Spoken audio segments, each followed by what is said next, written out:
আজকে থাকছে একই ভিডিওতে দুই রকম দুর্দান্ত স্বাদের ফুলকো নরম তুলতুলে লেয়ারযুক্ত ডিম পরোটা রেসিপি। আসসালামু আলাইকুম বন্ধুরা, কিচেন বাঙালিয়ানা চ্যানেলে আপনাদের সবাইকে স্বাগত জানাই। কখনো কি এইভাবে ডিম পরোটা বানিয়ে খেয়েছেন? এতটা ফুলকো এবং নরম তুলতুলে, আর এর মধ্যে এতটা লেয়ারযুক্ত হবে যে একবার বানিয়ে খাবে আবার বানাতে ইচ্ছে করবে। চলুন তাহলে পরোটাগুলো কিভাবে বানিয়ে নিচ্ছি ঝটপট দেখে নিই।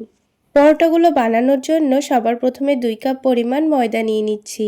আপনারা চাইলে ময়দার পরিবর্তে আটা দিয়েও পরোটাগুলো বানাতে পারেন, তবে ময়দা দিয়ে বানালে খেতে একটু বেশি ভালো লাগে। এবার এই ময়দার মধ্যে হাফ টেবিল চামচ পরিমাণ লবণ দিয়েছি আর 1 টেবিল চামচ পরিমাণ গুঁড়ো করা চিনি দিয়ে দিয়েছি। তারপর হাফ টেবিল চামচ পরিমাণ বেকিং পাউডার দিয়ে দিচ্ছি। চাইলে বেকিং পাউডারটা আপনারা না দিতেও পারেন। এবার শুকনো উপকরণগুলোকে একটু চামচ দিয়ে ভালোভাবে মিশিয়ে নিচ্ছি, আর মধ্যের জায়গাটা একটু ফাঁকা করে নিয়েছি। এবার এখানে হাফ কাপ মতো পানি দিয়ে দিচ্ছি, আর এই পানিটা কিন্তু উষ্ণ গরম পানি নিয়েছি। আর এই পানির মধ্যে 1 টেবিল চামচ পরিমাণ সয়াবিন তেল দিয়ে দিচ্ছি। এবার ময়দাটাকে ভালোভাবে মেখে নেব। এই হাফ কাপ পরিমাণ পানিতে কিন্তু ময়দাটা মাখা হবে না, বারে বারে অল্প অল্প করে পানি দিয়ে ময়দাটা মেখে নিতে হবে। তো আরও হাফ কাপ পানি নিয়ে আমি অল্প অল্প করে দিয়ে ময়দাটা ভালোভাবে মেখে নিচ্ছি।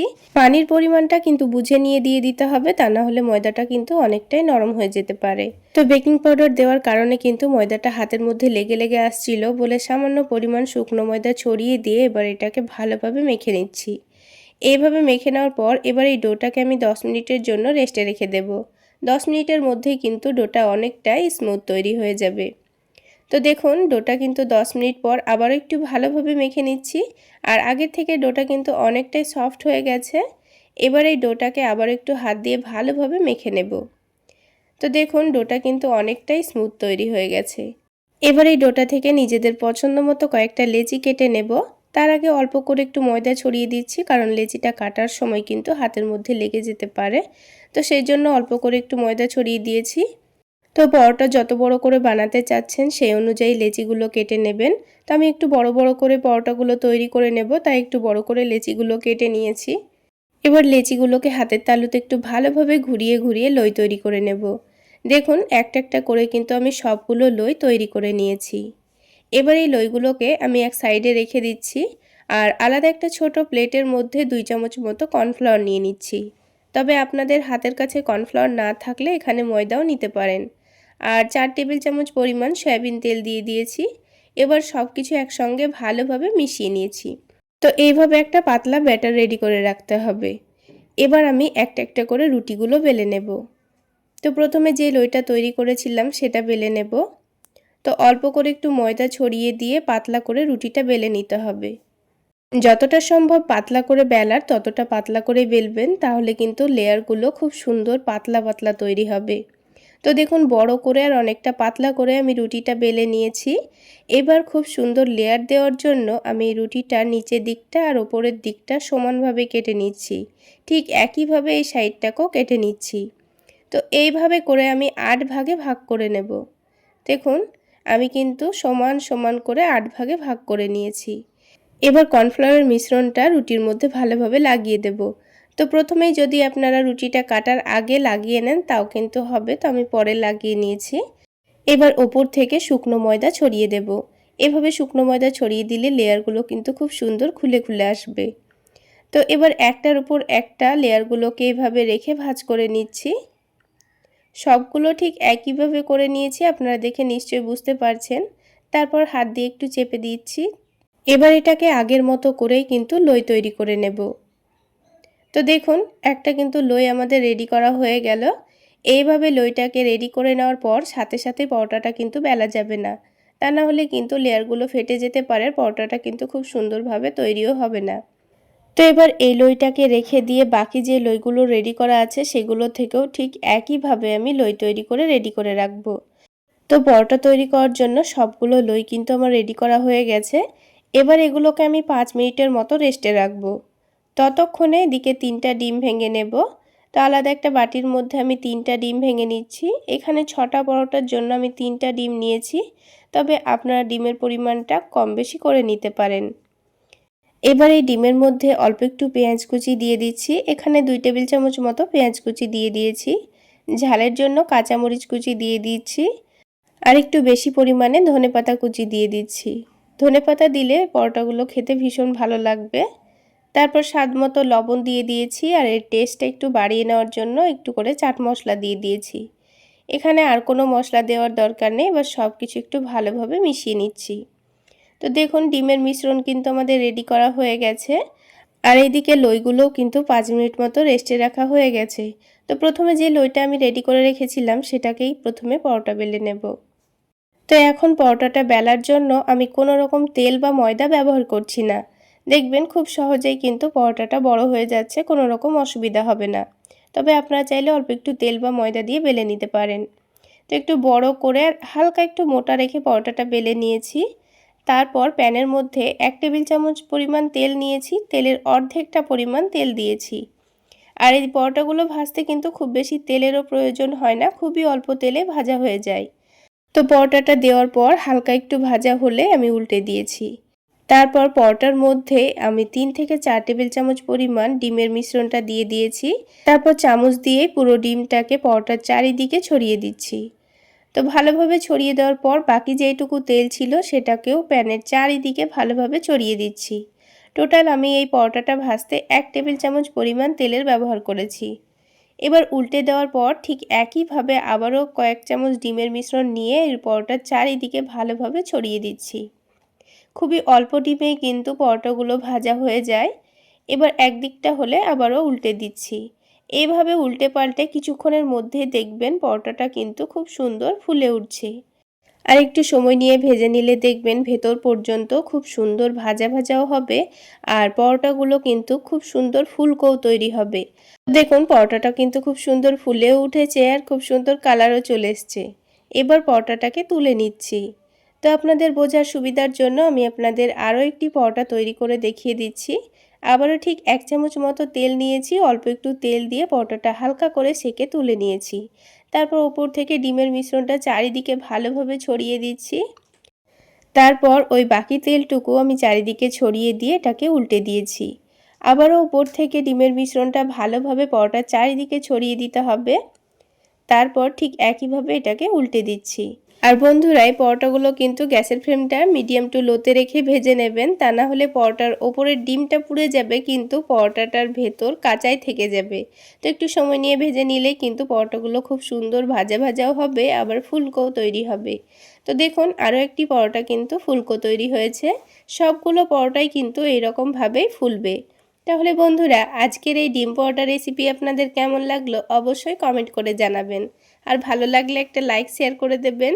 আর আমার এই সহজ রেসিপিগুলো যদি ইউটিউব চ্যানেল থেকে দেখে থাকেন চ্যানেলটি সাবস্ক্রাইব করে দেবেন আর ফেসবুক পেজ থেকে দেখে থাকলে পেজটি ফলো করে দেবেন। তো দেখুন সবগুলো পরোটাই কিন্তু আমার তৈরি করা হয়ে গেছে আর কতটা নরম তুলতুলে তৈরি হয়েছে আপনারা দেখে নিশ্চয়ই বুঝতে পারছেন। এই পরোটাগুলো সকালে বানিয়ে সারাদিন রেখে দিলেও কিন্তু একেবারে নরম তুলতুলে থাকে। তাছাড়া এই পরোটাগুলো খাওয়ার জন্য আলাদা করে কোনো রকম সবজি করারও কোনো দরকার নেই, শুধুমাত্র একটু টমেটো সস দিয়ে খেতে পারেন। এবার একটা পরোটা ছিঁড়ে দেখিয়ে দিচ্ছি। দেখুন পরোটার মধ্যে অসংখ্য পাতলা পাতলা লেয়ার বোঝা যাচ্ছে। এই পরোটা খেতে কিন্তু দুর্দান্ত হয় বন্ধুরা, চাইলে একবার হলো বানিয়ে খেয়ে দেখতে পারেন, খেতে দারুণ লাগে। তাহলে বন্ধুরা একরকমভাবে তো ডিম পরোটা দেখানো হয়ে গেল, এবার আমি আপনাদের আরও একটি অন্যরকম পদ্ধতিতে ডিম পরোটা তৈরি করে দেখাবো।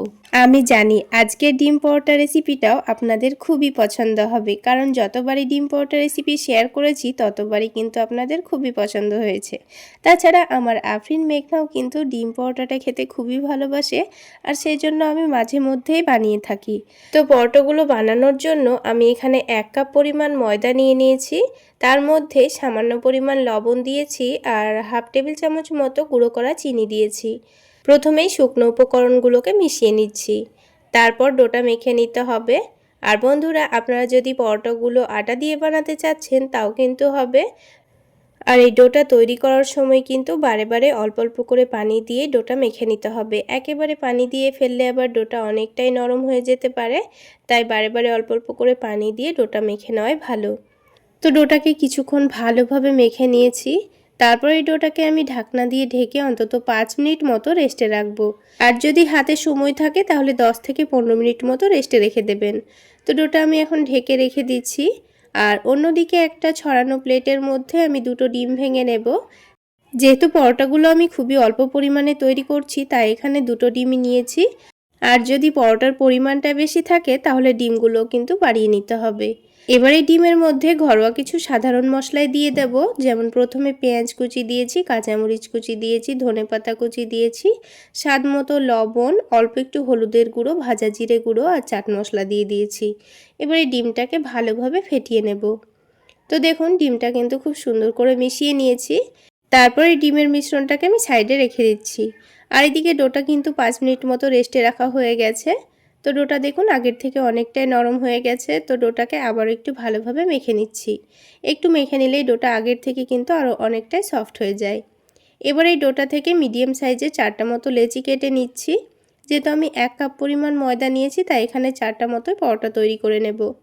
এবার একটা একটা করে লইগুলো তৈরি করে বড় করে আর পাতলা করে রুটি বেলে নেব। আজকের পরোটা আমি একটু চৌকো শেপে তৈরি করে নিচ্ছি, তবে আপনারা চাইলে গোল করেও পরোটাগুলো বানাতে পারেন। আর গোল করে লেয়ারযুক্ত ডিম পরোটাও কিন্তু আমি বানিয়ে দেখিয়েছি, আপনারা চাইলে আমার চ্যানেলে গিয়ে দেখে নিতে পারেন। তো রুটিটা দেখুন যতটা সম্ভব আমি পাতলা আর বড় করে বেলে নিয়েছি। এবার এই রুটির ওপর খুব সুন্দর একটা লেয়ার দেওয়ার জন্য অল্প করে একটু ঘি গলিয়ে নিয়েছি। এবার 1 চামচ মতো ঘি নিয়ে পুরো রুটির চারিদিকে ভালোভাবে লাগিয়ে দেব। তবে আপনারা চাইলে এখানে ঘিয়ের পরিবর্তে তেল বা গলানো বাটারও ব্যবহার করতে পারেন। পরোটার ভেতরে যদি ঘি দিয়ে লেয়ারগুলো দেওয়া যায় তাহলে পরোটাগুলো খেতে এত টেস্টি হয় আর খুব সুন্দর কিন্তু পরোটাটা খাস্তাও তৈরি হয়। এবার লেয়ারগুলো যেন খুব সুন্দর খুলে খুলে আসে ভাজার পরে, সেজন্য অল্প একটু ময়দা ছড়িয়ে দিয়েছি। তারপরে রুটির 2 সাইডের নিচের দিকটা আর ওপরের দিকটা অল্প করে একটু করে কেটে দিয়েছি। তাহলে পরোটার মধ্যে খুব সুন্দর একটা লেয়ার আসবে। তো এবার এটাকে একদিকটা টেনে এনে মধ্যের জায়গাটায় রেখে অপর দিকটাও ঠিক একইভাবে 4টা ভাঁজ দিয়ে নিতে হবে। এবার এই পরোটাটাকে আমি চৌকো শেপে বেলে নেব। তো একটা লই তৈরি করা আমার হয়ে গেল। ঠিক একইভাবে কিন্তু আমি প্রথমে 4টা লই তৈরি করে নেব। তো 4টা লই তৈরি করতে কিন্তু এটা একটু রেস্টে রাখা হয়ে যাবে। তো প্রথমে এবার যে লইটা আমি রেডি করে রেখেছিলাম সেটা থেকেই কিন্তু প্রথমে পরোটাটা বেলে নেব। তো প্রথমে পরোটাটাকে তেল বা ঘি ছাড়াই কিন্তু বেলে নেওয়ার চেষ্টা করছিলাম, তো হলো না। তারপরে অল্প করে একটু ময়দা ছড়িয়ে দিয়ে পরোটাটাকে চৌকো শেপে বেলে দিলাম। তো দেখুন পরোটাটা কিন্তু খুব বেশি পাতলা করেও বেলিনি, আবার খুব একটা মোটাও রাখিনি। তো পরোটাটা কিন্তু একটু বড় করে চৌকো শেপে আমি পরোটাটা তৈরি করে নিয়েছি। এবারে পরোটাটাকে ভেজে নেব। সেজন্য প্যানের মধ্যে আমি 4 থেকে 5 টেবিল চামচ পরিমাণ তেল দিয়ে দিয়েছি। আর আজকের পরোটা একটু অন্যরকমভাবে আমি আপনাদের ভেজে দেখাবো। তার জন্য প্রথমে প্যানের মধ্যে তেল দিয়ে দিতে হবে, তারপর এই পরোটাটাকে ডিমের ব্যাটারে ভালোভাবে ডুবিয়ে নিতে হবে। তো এইভাবে ডিমের ব্যাটারে ডুবিয়ে পরোটাটা ভেজে নিলে পরোটাটাকে কিন্তু একটু পাতলা করে বেলে নিতে হবে। তারপর তেলটা গরম হয়ে গেলে ডিমের ব্যাটার থেকে তুলে এটা তেলের মধ্যে দিয়ে দিয়েছি। আর ওপরের দিকে অল্প করে একটু ডিমের মিশ্রণটা নিয়ে পরোটা চারিদিকে ছড়িয়ে দিচ্ছি। তো এবার গ্যাসের ফ্লেমটা মিডিয়ামে রেখে পরোটাটাকে আমি ভেজে নেব। একদিকটা হয়ে আসলে পরোটাটাকে উল্টে দিয়েছি। অপর দিকটা হয়ে গেলে আবারও পরোটাটাকে উল্টে দেব। আর গ্যাসের ফ্লেমটা হাইতে রেখে কিন্তু পরোটাগুলো ভাজা যাবে না, তা না হলে কিন্তু ওপরের ডিমটা পুড়ে যেতে পারে আর ভেতরটা কিন্তু কাঁচাই থেকে যাবে। তাই গ্যাসের ফ্লেমটা মিডিয়ামে রেখে একটু সময় নিয়ে উল্টে পাল্টে ভেজে নেব। আর কিছুক্ষণের মধ্যেই দেখবেন পরোটাটা কিন্তু খুব সুন্দর ফুলে উঠেছে। একবার এই পদ্ধতিতে পরোটাগুলো বানিয়ে দেখবেন, পরোটা যেমন ফুলকো তৈরি হবে তেমন ভেতরে লেয়ারগুলো খুব সুন্দর খুলে আসবে। সবগুলো পরোটাই কিন্তু ফুলকো তৈরি হবে। তো একটা পরোটা কিন্তু দেখুন খুব সুন্দর ফুলে উঠেছে। এবার এটাকে আমার পছন্দ মতো কালার করে ভেজে নিয়েছি। আপনারা আপনাদের পছন্দ মতো কালার করে পরোটাগুলো ভেজে নেবেন। এবার তেলটা ভালোভাবে ঝরিয়ে নিয়ে তুলে নিয়েছি। এবার আমি আপনাদের আরও একটি পরোটা ভেজে দেখিয়ে দিচ্ছি, দেখুন। তাহলে বন্ধুরা আজকের এই ডিম পরোটা রেসিপি আপনাদের কেমন লাগলো অবশ্যই কমেন্ট করে জানাবেন। আর ভালো লাগলে একটা লাইক শেয়ার করে দেবেন। আর আমার এই সহজ রেসিপিগুলো যদি ইউটিউব চ্যানেল থেকে দেখে থাকেন চ্যানেলটি সাবস্ক্রাইব করে দেবেন। আর ফেসবুক পেজ থেকে দেখে থাকলে পেজটি ফলো করে দেবেন। তাহলে দেখলেন তো বন্ধুরা, কত অল্প সময়ের মধ্যে 4টা ডিম পরোটাই কিন্তু আমার ভাজা হয়ে গেল। যেমন খুবই কম সময় লাগে, তেমনই খুবই অল্প তেলে ভাজা হয়ে যায়। সকালের নাস্তায় কিংবা রাতের ডিনারে কোনো রকম সবজি করার ঝামেলা ছাড়া ঝটপট এইভাবে ডিম পরোটাগুলো বানিয়ে নিতে পারবেন। তাছাড়া বাচ্চাদের স্কুল টিফিনেও বানিয়ে দেওয়া যায়, শুধুমাত্র টমেটো সস দিয়ে কিংবা একটু চাটনি দিয়ে খেতে পারবেন। তাহলে বন্ধুরা, আজকে এই পর্যন্তই। সকলে অনেক বেশি ভালো থাকবেন, সুস্থ থাকবেন। দেখা হচ্ছে আবারও একটি নতুন রেসিপি নিয়ে নেক্সট এপিসোডে।